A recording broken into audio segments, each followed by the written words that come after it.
dozen verses or so when we talk about this. And what we need to keep in mind when we think about verse number 4, we pointed this out last week as we closed. We're going to bring it back to the forefront of our memory this morning, is when we think about the father of faith, when we think about a role model. If we could pick one of the greatest role models in the Bible when it comes to the faith that he had, who's it going to be? It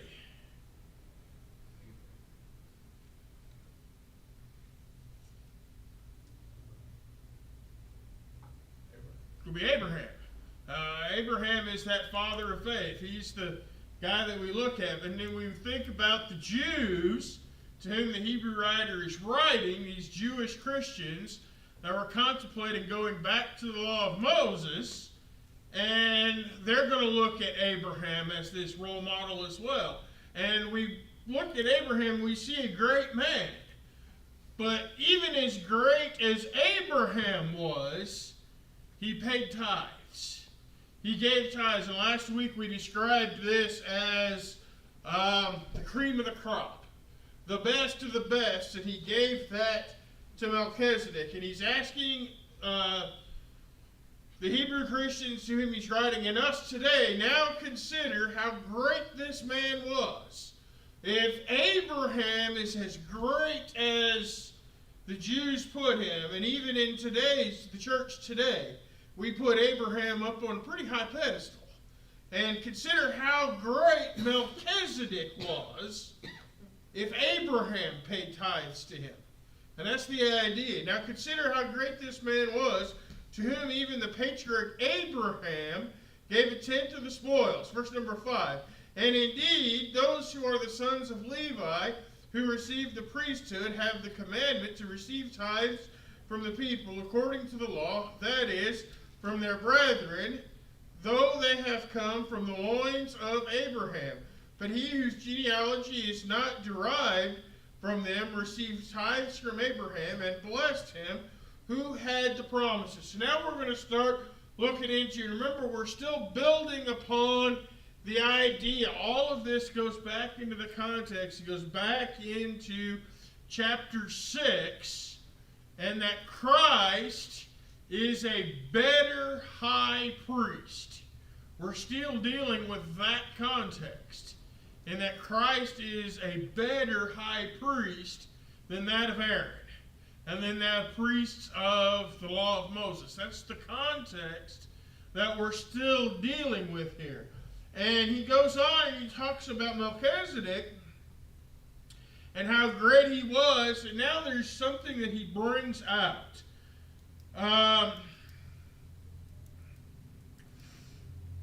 Israel gave tithes to the Levites and tithes to the priests of the old law. Why? Because they wanted to, or because they were commanded to?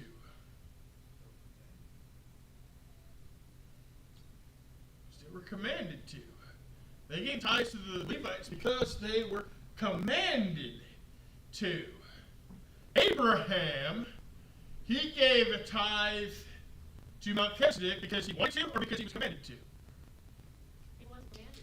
He wasn't commanded to do this. This was something that he willingly did. He willingly gave tithes. He recognized the greatness. He recognized the authority. He recognized how great Melchizedek was, and he gave the tithes willingly. Now, something else that we're going to pull out, especially when we get down into verse number 6, is, and the Hebrew writer brings this out, that under the law of Moses, Melchizedek didn't have any claim to tithes. He wasn't entitled to any tithes. He wasn't of the tribe of Levi. He had no genealogy. He couldn't trace his lineage to Aaron. He didn't have any of that. So under the law of Moses, he had no legal claim, had no right to tithes, but yet Abraham gave it to him anyway. And we get on down that as Abraham also brings out this idea of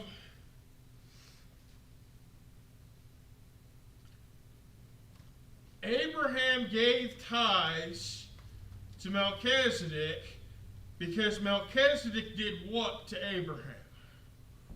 You remember?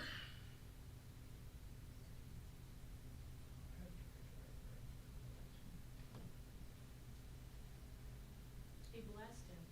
Melchizedek blessed him. Exactly. You go back to Genesis, and it very clearly brings us out. Melchizedek, and we talked about Melchizedek being a high priest of Jehovah, a high priest of God, and Abraham recognized that. And God blessed Abraham through Melchizedek. And Abraham recognized the greatness there. Then he goes on into verse number 7. Now, beyond all contradiction, the lesser is blessed by the better. Now, what does it mean here? Let's break this down. What does the word contradiction mean?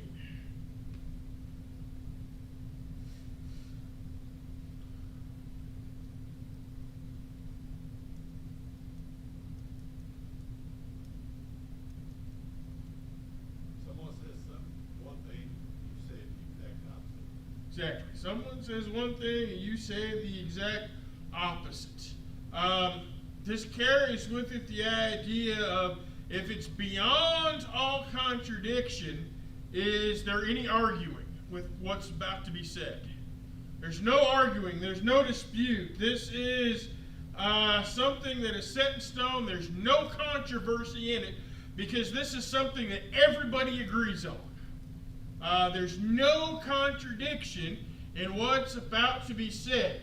So there's no contradiction, there's no arguing the fact that the lesser is blessed by who? The lesser is blessed by the better. The lesser is blessed by the better. And what we see here is the Hebrew writer, he's bringing it out, man. Because Melchizedek blessed Abraham, who's the better? Melchizedek's the better. So that's one way. The second way that we see in this argument is the lesser pays tithes to who? The lesser pays tithes to the better. So there's the second way in which Melchizedek is better, because Abraham paid tithes to Melchizedek, and Melchizedek blessed Abraham. So there's two ways in which Melchizedek is superior. Now this is all leading up to the argument that we're getting ready to discuss here in just a couple of verses. Verse number 8. Here, so we're talking about here on earth, here mortal men receive tithes, but there he receives them, of whom it is witnessed that he lives. Now, what we're getting into, and we're going to build on this a little bit more, but he's beginning another argument for how Melchizedek is better than Abraham, and how Christ, because he's a high priest according to the order of Melchizedek, is a better high priest than Aaron. We've already hit on this a little bit. The priests under the old law, they were mortal men, right? They had a genealogy. This goes back to the genealogy. They had a genealogy, they had to trace it, they had ancestors, they had descendants, they had to meet all of these very stringent genealogical requirements to be priest. And because of these very stringent genealogical requirements, tithes were constantly being paid to different people. Now, Abraham paid tithes to Melchizedek once. The Levitical priesthood was temporary, correct? It was physical, it was temporary, it had an end. But the priesthood, according to Melchizedek, did it have an end? It doesn't end. There's nowhere in Scripture we're told it ends. And if Christ is a priest according to the order of Melchizedek, does the priesthood according to Melchizedek still exist today? Christ is a priest according to the order of Melchizedek. That priesthood still exists. Now, something else that we think about here is moving into the next verse, that even Levi, who received tithes, paid tithes through Abraham, so to speak.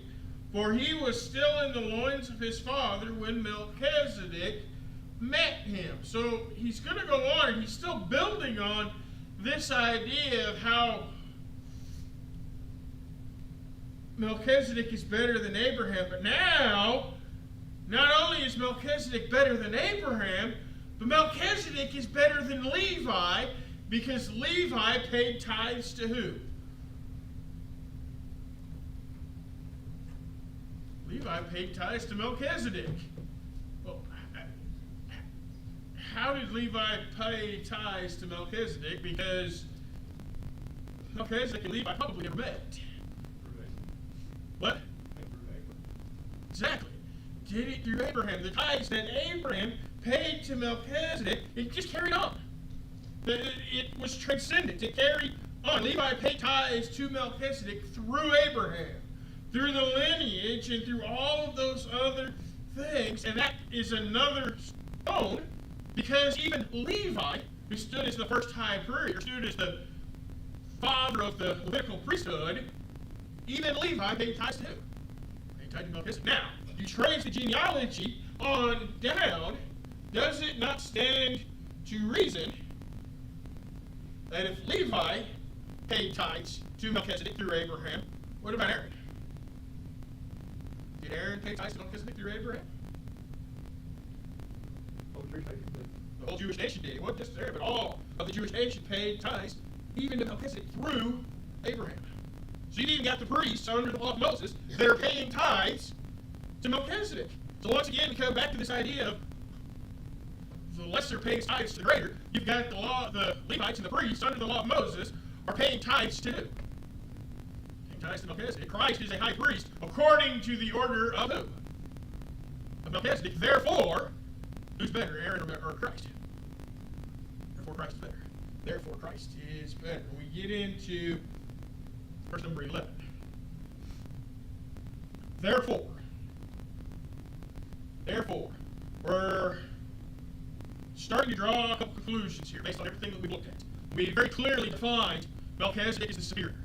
The priesthood of Melchizedek is superior. The Levitical priesthood was temporary. It was more physical based. The priesthood, according to Melchizedek, was spiritual based. Abraham paid tithes willingly to Melchizedek. The Levitical priesthood was paid tithes by commandment. And all of the different arguments we've looked at over the last several weeks. Therefore, notice if. What does if mean? Conditional. There's conditions here. Therefore, if perfection. Now let's remove perfection and let's put a different word in, because perfection's really not necessarily the best part here. Let's remove perfection and let's put in complete or fulfilled. One of those two words. And that's the way we want to read this. Therefore, if completion or fulfillment were through the Levitical priesthood. In other words, if the Levitical priesthood could take away sin, if the Levitical priesthood could serve the needs that God needed them to do to save mankind, what further need was there that another priest should arise according to the order of Melchizedek and not be called according to the order of Aaron? In other words, he's asking actually a pretty simple question here. If the Levitical priesthood could fulfill God's purpose to save mankind, why do we need another priest? That's basically the idea here. Why not keep the Levitical priesthood intact? is the idea that he's asking here. Why do we need it? If they could do this, and we can go back, we can look at, let me just throw a couple of verses at you right quickly. We can go look at, we're not going to go there and look at it, but maybe make a note of them. Hebrews chapter 10, verses 4 through 11. Romans chapter 8, verses 2 and 3. Verses of passage very clearly tell us that the old law, the Levitical priesthood, they couldn't deal with sin. When the Levitical priesthood would make sacrifices for sin on the Day of Atonement, the high priest would go in and he'd make that sacrifice for the people of the nation. What did it do for the sins of the nation? Did it completely eradicate it? It just rolled forward. No, it didn't completely eradicate it. The old law was inadequate. It did not deal with sin. And this goes back to the idea of the old law was, and I use this phrase a lot, we're going to use it again here. The old law was for a specific purpose, at a specific time, for specific people. And it was to prepare the way, or to lay the way for what? For Christ. It laid the way for Christ. It's the paving blocks that bring us to Christ. And we've already established Melchizedek is the superior. The old law can't deal with sin. Christ is a priest according to the order of Melchizedek. Christ has the ability to what? To forgive sins. Christ has the ability to forgive sins. But now, this brings us another conclusion that we have to deal with. For if the priesthood is changed, change the priest, what also has to change? Law. For the priesthood be changed, of necessity, there is also a change of law. If the law does not change, can Christ serve as a high priest? No. The law does not change. Christ cannot serve as a high priest because Christ doesn't meet any of the qualifications under the old law to serve as a high priest. He's not of the tribe of Judah. He's not of the lineage of Aaron. Right there's the two biggest ones. You don't have to go any further into the qualifications to be a high priest. He doesn't require them. So because the priesthood is changing, the law has to change. The law has to be changed. Now, something else that we see here is under the old law, there was a distinction between your religious law and your moral law and your civil law. Under the law of Christ, that distinction doesn't exist. There is no distinction. The law changes, the priesthood changes. Now, can we go to other passages to prove that the old law has come to an end?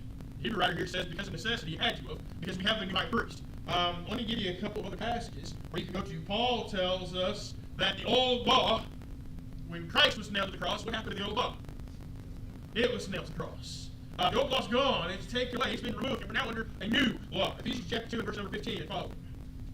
Colossians chapter 2 and verse number 14 and following. Romans chapter 7 verses 1 through 4 and following. All just a few verses that tells us that the old law is done away with. The old law is gone. It's been taken away. It's nailed to the cross. And God has given us something that is better. We have a better high priest. We have a better law. Remember, in context, again, remember the Hebrew writer is trying to convince Jewish Christians not to do what? Go back to the old law. The law of Christ is better.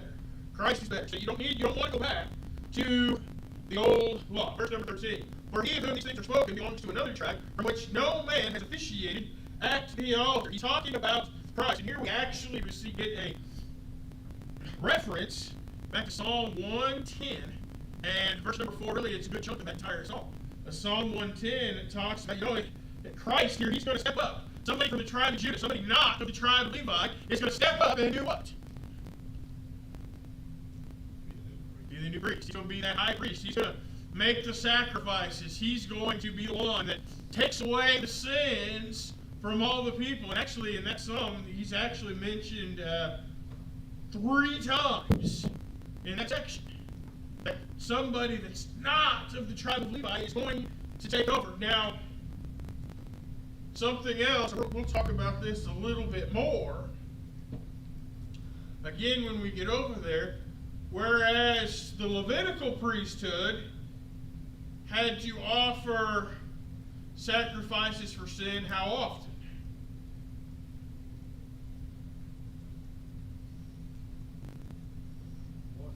once a year for everybody, and it was over and over again, wasn't it? It was repeatedly. Sin sacrifices were offered over and over and over again. Christ offered a sacrifice for the sins of mankind how many times? One time.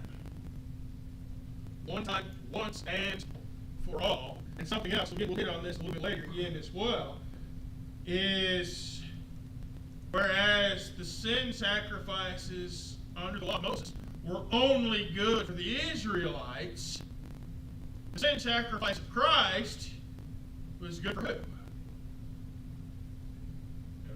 Good for everybody. And we can even take this one step further, is the sin sacrifice that Christ made is not only good for everybody that's currently alive when he made the sacrifice, but it was good for everybody that had already died. And it's good for everybody who has yet to be born. That's the power of the sacrifice of Christ. And the sin sacrifice that he made.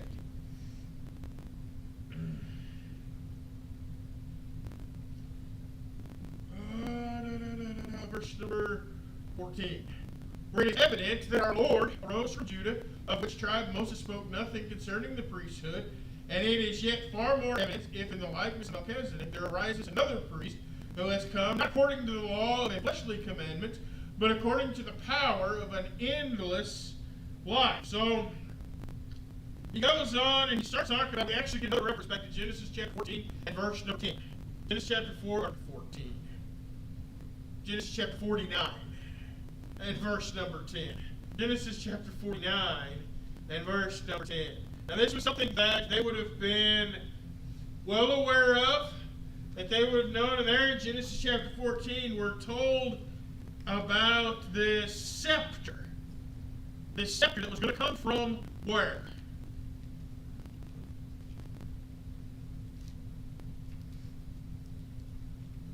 This scepter that would come from the tribe of Judah. And this scepter that would not depart from the tribe of Judah. Well, we know that Christ came from where? Christ came from the tribe of Judah. Now, let me ask you a question. Let's see if you know where to go prove this. How do you know Christ came from the tribe of Judah? It's his genealogies, exactly. Joseph's side or Mary's side? Both. It was both. You're right, Dennis. It was Joseph's side was there, but it was also Mary's. You can go back and you can trace the lineage of Christ back to the tribe of Judah through both the bloodline of Mary and the legal line of Joseph. It's Matthew chapter 1 and Luke chapter 3. Matthew chapter 1 and Luke chapter 3 is where you find those genealogies. So we know that is there. We know Moses spoke when the laws of the Levitical priesthood were given. The priests of the Old Testament were not from the tribe of Judah. They were from the tribe of Levi. And he makes that very clear. And yet here we see, and we've already discussed this, and he's bringing it back to their memories. The priesthood of Christ is more like the priesthood of Melchizedek or more like the priesthood of Levi? What? Melchizedek, exactly. It's more like Melchizedek. And we've already discussed the idea of the no genealogy, the no descendants, the no mother, the no father. We've already talked about all that. We're not going to rehash all that. You have something, James? One question on that, though. Yeah. Does the order of Melchizedek go back to Adam and down to Noah? We don't know.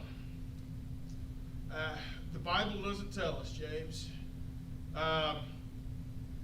Melchizedek,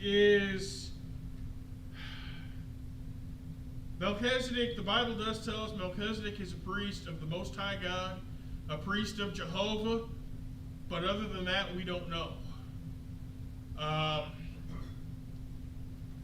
It's possible that there are other priests that were similar to Melchizedek, because we read of Jethro, Moses' father-in-law. He is called the priest of the Most High God, but he's not Levi. So he had to be a priest according to something else. We read about I can't think of his name off the top of my head. One of the characters in the book of Job that gives Job advice is called a priest of the Most High God. But he's also not of the tribe of Levi. So there are others that are very similar. I can't remember the guy in Job's name. I think it was Eliphaz or something like that. I don't remember off the top of my head. I'd have to go back and look it up, and I don't want to do that at the moment. Where the priesthood of Melchizedek came from, we don't know. The Bible doesn't tell us. But there's obviously emphasis placed upon it, and it's obviously authorized by God, because here the Hebrew writer is inspired, is telling us Christ is a priest according to what? According to the order of Melchizedek. Whether or not it goes all the way back to Abraham, James, I can't tell you. And the Bible doesn't tell us. However, I will put this caveat in here. Was there a law given to man before the law of Moses from God? And the answer is yes. There was a law from God given to man before the law of Moses. How do we know this? You can go back to Genesis chapter 4, and there you have Cain and Abel offering sacrifices. One was accepted and pleasing to God, one was not. Therefore, for one to be pleasing to God and one not to be pleasing to God, there had to have been something that God gave them. Something that God told them to do. We can also go back, we can even go back even further and look at this law that comes from God. When God told Adam and Eve, do not eat of the fruit of the tree of knowledge of good and evil, does that not constitute a law? That constitutes a law. So there was some law given. Is it possible that the priesthood, according to the order of Melchizedek, goes back that far? It's possible. But we can't say one way or the other, because, again, the Bible doesn't tell us. So, to give you a verse of Scripture to jot down to answer your question, Deuteronomy chapter 29 and verse 29. The secret things belong to who? Secret things belong to God. We can't know that answer. I hope I answered it. Hope I answered your question to the best of my ability. Did I? Okay. So we get here and we see Christ here. He's being, verse 15, and it is yet more evident if in the likeness of Melchizedek there arises another priest. So Christ comes in a manner similar to Melchizedek. And again, we already talked about the no lineage, the no genealogies, and that aspect of that, so we're not going to rehash that again. And we get into verse 16, and he brings out the idea of who has come not according to the law of a fleshly commandment, but according to the power of an endless life. So now we're going to get here's another characteristic of Christ better. Because, and we've talked about this quite a bit, the law of Moses was primarily physical in nature or spiritual in nature. It was physical.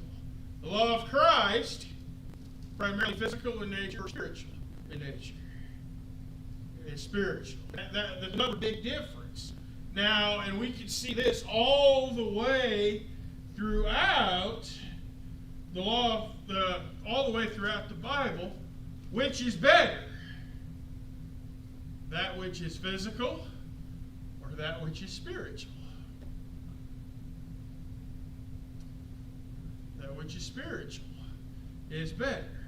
Therefore, a priest, which is of a law that is physical, or a priest which is of a law that is spiritual, which one is better? Priest that's of a law that's spiritual. There's a lot of comparisons to be made and a lot of things to be said. And you can go back and you look at this. Let me just give you 3 things right off the bat here. We've already hit one of them. One, the old law was physical in nature. The new law and the new priesthood was spiritual in nature. Number 2, the old law was based in blood and was based upon the idea that it was temporary and it was going to end. The priesthood of Christ, does that life ever end? Does that priesthood ever end? That priesthood doesn't end. So a temporary priesthood and a permanent priesthood. And number 3 is the physical law. The physical priesthood was regulated by the Old Testament, by the law of Moses. It was nailed to the cross. The priesthood of Christ is regulated and controlled by who? God himself. And by God that he's eternal in nature. So just a couple of things to be thinking about there.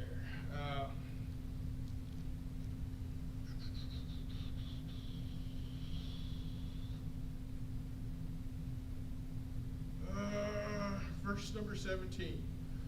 For he testifies. He goes back to Psalm 110 and verse number 4. For he testifies, you are a priest forever according to the order of Melchizedek. You are a priest forever according to the order of Melchizedek. And he brings out this idea, and he's referring to Christ in Psalm 110, verse number 4. You are a priest forever. And this goes back to some of the things that we've already talked about, is that the priesthood, the Levitical priesthood, was temporary. The Levitical priests died. They weren't permanent. They couldn't take away sin. But Christ, here even the psalmist records for us, you are a priest until you die. Right? You are a priest forever. You are a priest forever. And he stands up and really he brings out the idea of this word right here. What kind of weight does that word carry?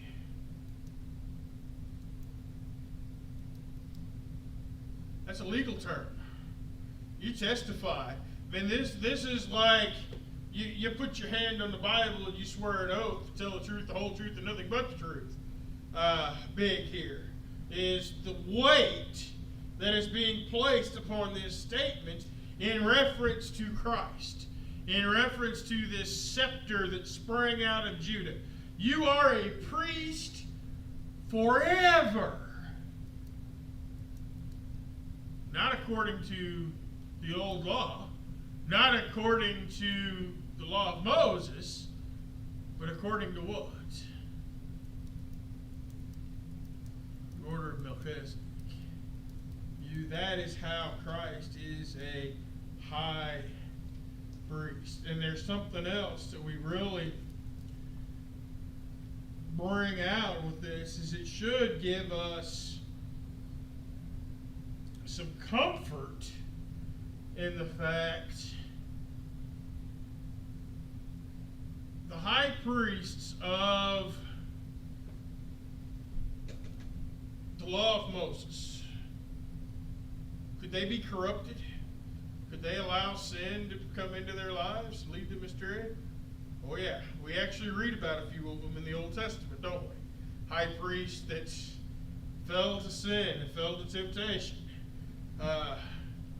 They were all physical. They all died. But with Christ, does Christ ever have to worry about that?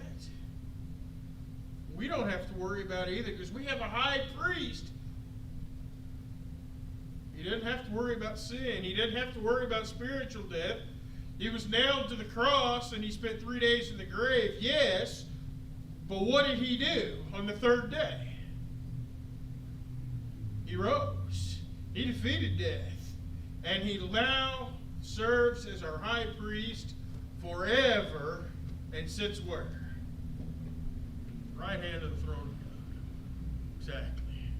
All right, we're going to stop there. We are out of time this morning. Any other comments, questions? Did I make sense? I hope I did. We'll take a break. We'll enter worship here in just a few minutes. Thank you.